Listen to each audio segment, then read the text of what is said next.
Un jour, la religion tapera à ta porte. Et tu n'iras pas. Et vous savez qui a réussi?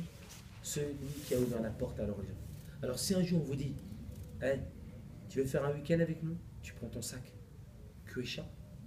Tu prends ton duvet, queue et chat. C'est ça? Et tu vas prendre une baguette et ton saucisson AVS avec une orange et on se tire en week-end dans le royaume d'Allah. Qu'est-ce que tu en penses? Non, je dois acheter une mobilette. Je dois acheter sur le bon coin un iPhone, j'ai rendez-vous, je vais voir comment il est. Imagine-toi, Allah il t'appelle. Si tu remets à Allah, comment tu veux qu'Allah met la baraka dans ton iPhone? Comment Allah met la baraka dans ton corps, dans ta santé, dans ta vie? Ça, c'est le premier exemple que je vous ai donné. Écoutez bien, je vais vous raconter une histoire qui est magnifique, qui m'a beaucoup touché. Cette histoire, pour moi, elle fait partie de mon parcours. Quand tu parcours un peu le monde, le national et l'international, Allah te fait montrer des histoires magnifiques. Ça s'est passé en 2012. Cette histoire, je devrais l'écrire avec de l'or, tellement elle est magnifique. Elle est même passée sur YouTube. J'aurais demandé. On est en 2012. On va en Palestine.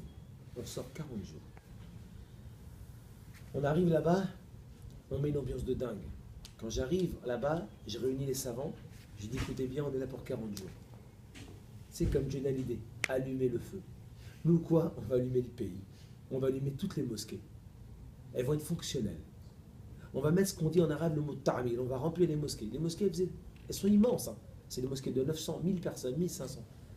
Mais il n'y avait pas beaucoup de monde dedans. À chaque fois qu'on entre dans une mosquée, il dit, vous êtes qui? On vient de France. On est venu faire 4500 km pour vous dire qu'on vous aime pour Allah. Waouh! C'est tout? Rien d'autre. On veut qu'avant ce soit l'Isha, la mosquée soit pleine à craquer. Il dit, on n'arrive pas à la remplir pour le vendredi. Vous allez voir. J'envoie des équipes, 20, 30 personnes. On va au porte-à-porte. Vous dites qu'une seule chose. Qu'est-ce qu'on va dire? On est des Palestiniens, on les connaît. On a de la science, ils ont de la science. Vous allez leur dire une seule chose. Cette formule magique, prophétique, coranique, qui vient d'Allah. Quoi? Vous leur dites salam alaikum. Et il y a des invités de France qui ont fait 4500 km pour vous dire salam alaikum. Ils vous attendent à la mosquée. Ils ont ramené avec eux un cadeau. Ils n'ont pas pu le rentrer dans l'avion. Ils vont vous le faire montrer. Ils se viennent, que les gens, ils venaient comme ça. La mosquée se remplissait. 900, 1000 personnes le soir. On rentre dans une ville qui s'appelle Kafr Manda. Cette ville-là, on l'appelle la ville aux 120 bars. C'est une ville, vous savez, comme aux États-Unis à l'époque des Far West, c'est la rue centrale. Il y a 120 bars dans la rue. Mais il n'y a pas d'alcool. Hein. Après, sauf les gens, ils sortent un thé, un thé, un thé, un thé. On fait tous les bars le matin. On n'a pas pu en une seule journée. On fait tous les bars. Salam alaikum, on vient de France. Marhaban, marhaban. Ils disent une formule. Marhaban, marhaban, bin nourika tafut al-kahraba. C'est ce que ça veut dire. Bienvenue, bienvenue, avec ta lumière, ta électricité. C'est ce qu'ils disent là-bas. Très bien. On y va. Le jour J, j'ai dit on va commencer. Je commence.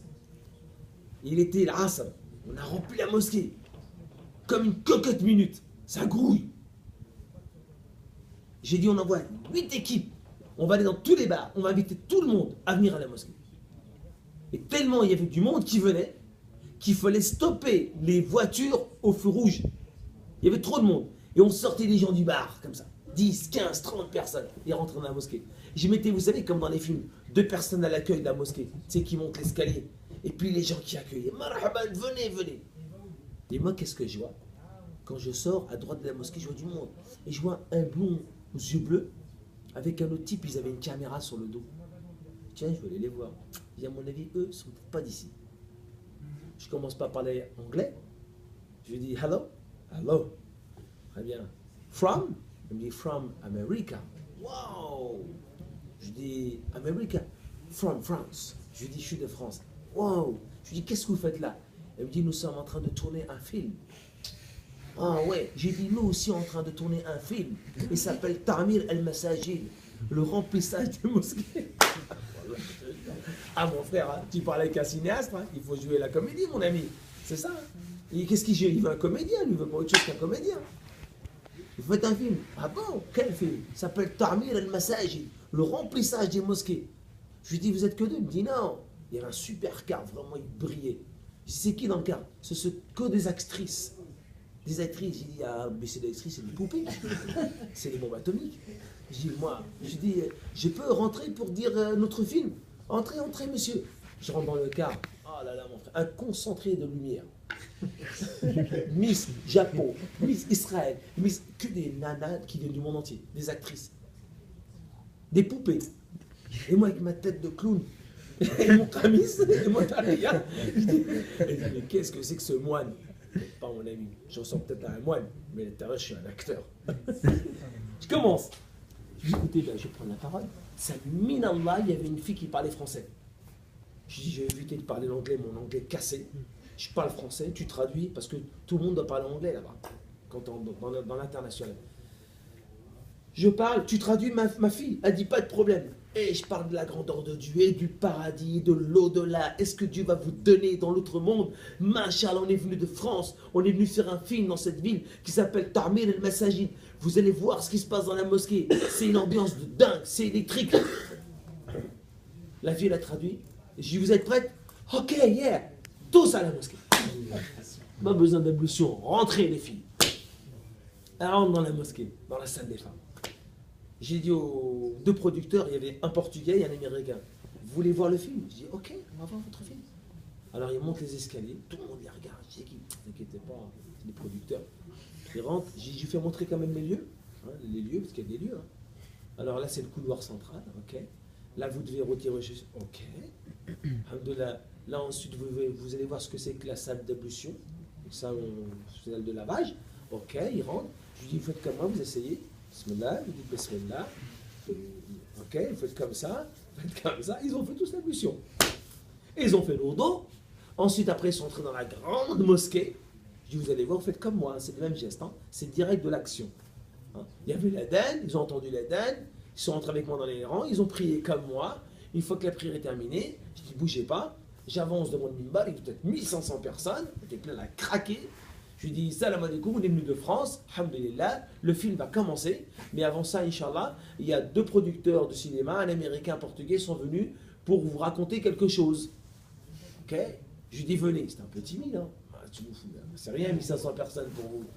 T'as vu, j'ai calculé le coup. Ils sont venus, ils sont approchés. J'ai dit, maintenant, vous allez répéter après moi une formule, pas magique, une formule prophétique.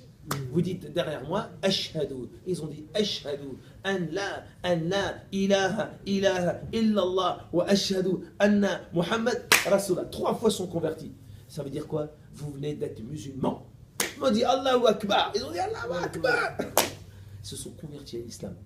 Après, j'ai dit, c'est peut-être l'instant T. Le lendemain, ils arrivent encore à la mosquée, ils font la vraie conversion à l'islam. Dans la mosquée, je vois un type, balba, des beaux yeux. Je discute avec lui, je parle un peu mon arabe cassé, et lui il parle l'arabe cassé. Je dis, Rabbi, un Palestinien qui parle l'arabe cassé. Je lui dis, t'es pas d'origine arabe? Il me dit, non, moi je suis un juif converti à l'islam. Waouh, c'est pas vrai. Ouais, je suis converti, je me suis converti à l'islam. Moi je suis pas un arabe. Et tu fais la dawa? Je suis sorti 4 mois dans le monde. J'ai fait 4 mois, je suis sorti dans le monde, en Inde, partout.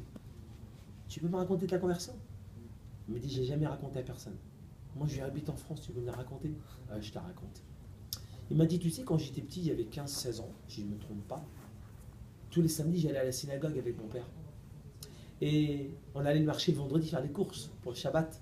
Puis il y avait les Arabes, les musulmans, et puis il y avait les Israéliens dans le marché, on faisait les courses.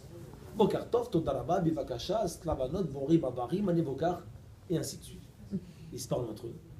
Et dit, mon père, il avait un ami musulman dans l'usine auquel il bossait. Et il le croisait au marché le vendredi, ils font les courses pour les courses du repas du vendredi. Hein. Vendredi, c'est un jour important quand même, hein, dans les pays musulmans. C'est pas comme en France. Et nous, on prépare les courses pour le vendredi soir, c'est Shabbat, le samedi. Et l'ami de mon père, musulman, il dit à mon père, écoute, viens, je t'invite à boire un thé après tes courses. Mon père, il a accepté. Et on ne savait pas où il nous invitait. Il nous invitait dans un salon de thé. On ne savait pas que ce salon de thé était attaché à la mosquée. On a bu un thé. Et puis après, il nous fait rentrer dans une salle, il y avait du monde, on s'assoit. On ne savait pas que c'était le prône du vendredi. Il faisait un prêche, et il faisait le prêche en arabe et en hébreu. Mon père, il a tout compris. À la fin du vendredi, il s'est converti à l'islam. Trop fort en arabe, hein. Trop fort ce musulman. Un verre de thé, et je me suis converti à l'islam. Un verre de thé, une petite conférence. Et moi, qu'est-ce que j'ai fait? J'ai suivi mon père. Je me suis converti à l'islam. Et c'est comme ça que je me suis converti à l'islam. J'ai pris de l'âge, j'étais musulman. Je faisais le khurouj de la da'wa. Puis là, j'étais arrivé où je devais me marier. Après, on m'a proposé plein de filles. Oh, il y a des musulmans en hijab, des poupées, machallah, on t'en présente, toi t'es le beau gosse. Ça passe comme une lettre à la poste.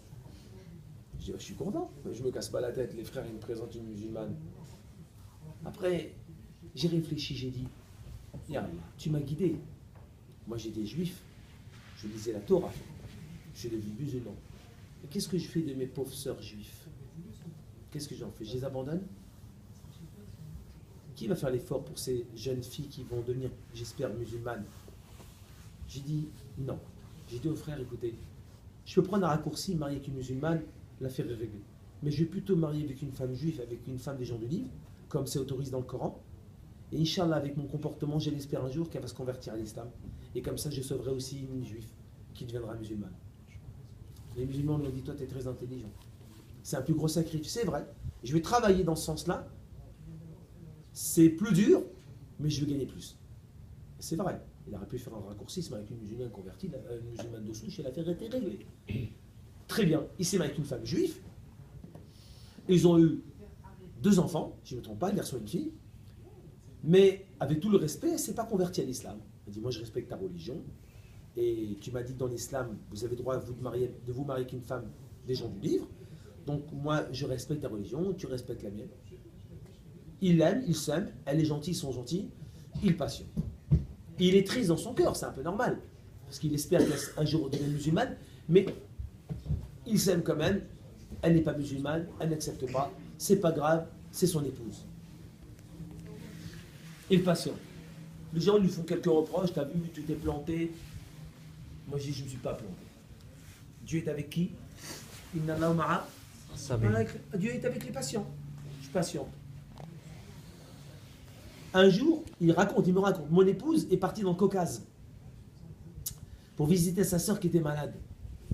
Elle lui ramène des cadeaux et elle va dans un centre commercial et qu'est-ce qu'elle voit dehors?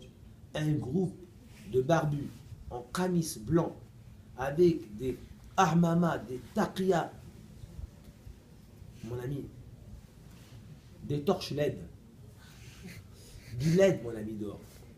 De la lumière. Et comme son mari, il est habillé en camis en bas, il dit, il y a comme mon mari là-bas, dans le Caucase. Elle s'approchait d'eux, elle dit, vous êtes qui? On est des musulmans, on vient de la Russie, on fait de pays en pays, on rencontre les musulmans pour les rappeler à Dieu, pour qu'ils reviennent à Dieu. C'est magnifique. C'est un groupe de Darwa, de Khurouj, qui sort, fils Abilillah. C'est magnifique. Elle discute un peu avec eux, ils ont dit, bon, on n'a pas beaucoup de temps. Ils lui ont dit, si tu veux, on te donne un petit livre. Mais ils sont intelligents. Ils auraient pu leur donner le meilleur livre au monde, qui s'appelle le Coran. 6236 versets, c'est ça? 77 934 mots, 323 236 lettres, 114 sourates, c'est ça? 83 mécoises, 32 médinoises, c'est ça? Non, c'est trop lourd pour elle. Ils sont intelligents. Ils lui ont donné un petit livret. Ça s'appelle quoi? Le chemin du paradis. C'est facile à lire, c'est léger, c'est un condensé. Il y a quelques petites anecdotes et ça va suffire pour ouvrir un peu nos esprits. Mais toi, si je te donne le Coran, donne-moi de la montoline. D'accord? Elle prend ce petit livre, elle n'a pas le temps de le lire. Elle revient en Israël. Elle revient dans sa ville qui est à côté, Kafra Makra. Kafra Manda, je suis parti. Kafra Makra, je suis parti. Elle rentre dans cette ville. Écoutez bien, quand elle rentre dans cette ville, elle tombe malade. Et quand elle tombe malade, elle est alitée pendant 6 mois. À votre avis, qu'est-ce qu'elle va faire pendant 6 mois dans son vie? Elle va bouquiner son petit livret, le chemin du paradis. Et elle va se convertir dans l'hôpital. Une fois musulmane, elle sort, elle invite 3 copines chez elle. alors parle de Dieu et de sa grandeur et de son messager